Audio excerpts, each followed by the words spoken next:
Welcome back. As we continue now our military series on Roman history, our general understanding of what is dooming the Roman Republic, we have to understand that in the aftermath of the reign of terror of Lucius Cornelius Sulla, 81 to 79 BC, that there was plenty of room for revolts and other kinds of military crises now to infect the Roman Republic. And by this point, because the Senate had essentially lost its power base, especially in the aftermath of that reign of terror, there wasn't much the Senate could do in the midst of a calamity. Turned out that a major calamity did strike in the years between 79 and 70 BC, and we mentioned it in a previous video, the slave leader Spartacus. It was in this period that Spartacus's final revolts got underway, and the main revolt that finally forced the Senate to appeal for assistance was in 73 to 72 BC. The two political figures who stepped up at that point to be able to get Spartacus suppressed were Gnaeus Pompeius Magnus and Gaius Julius Caesar, whom I'm sure you've heard quite a bit about. We're actually going to speak in the next video quite a bit more about Pompey, but we'll also put in proper context Gaius Julius Caesar as well. The big thing about these two was that they helped the Senate to deal with a whole series of major calamities occurring in the Roman Republic in this period, one of which was the revolt of Spartacus. Once these two distinguished themselves by being able to help the Senate out privately this way, both of them followed the new precedent established by Gaius Marius of taking on private armies of their own. Both of them ended up being elected a consul together in 70 BC, and one of the main acts they took was to restore the power of the tribunes that had been stripped in 79 BC by the dictatorial Sulla.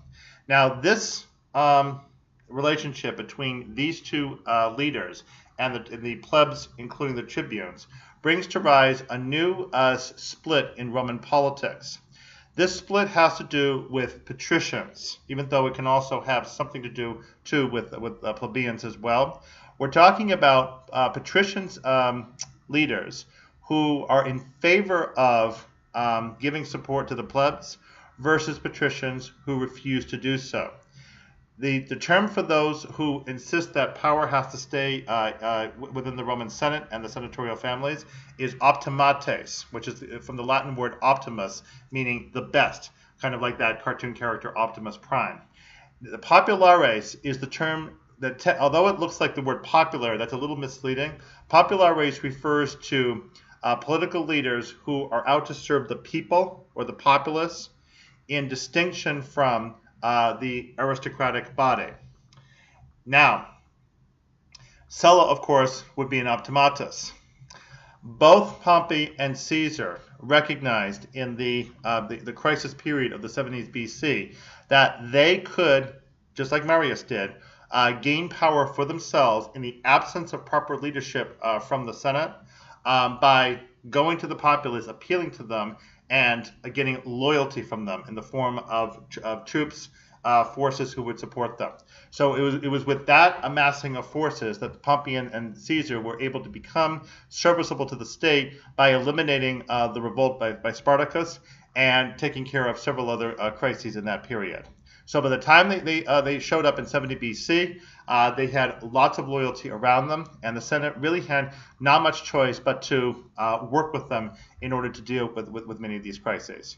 So with their consulship, once again things change in Rome, especially with the elimination of the blockage of power from the tribunes. They now get their full power restored.